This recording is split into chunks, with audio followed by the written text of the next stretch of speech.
تھوڑی سی گزارش کرنی ہے آپ سب سے، بس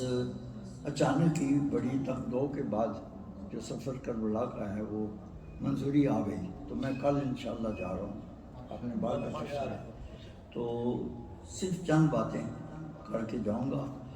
آپ لوگ بھی مجھے میرے لیے دعا کریں، میں بھی انشاءاللہ آپ سب کے لیے دعا کروں گا۔ کہتا ہے محبت کیا ہے، یعنی یہ پیغام ہے آپ لوگوں کے لیے، محبت کیا ہے، سمجھو تو احساس، دیکھو تو رشتہ، کہو تو لفظ، چاہو تو زندگی، کرو تو عبادت، نبھاؤ تو وعدہ، اور عمل جائے تو جنت، یعنی اگر آپ عمل کرتے ہیں تو آپ کو اس کے عوض میں جنت ملے گی۔ تو اس لیے کہا ہے کہ آپ سب نے ذرا یہاں جو ماحول ہوا ہے اس کو برقرار رکھنا ہے اور مل کر سارا کام کرنا ہے، اور کسی قسم کی شکایت نہیں آنی چاہیے۔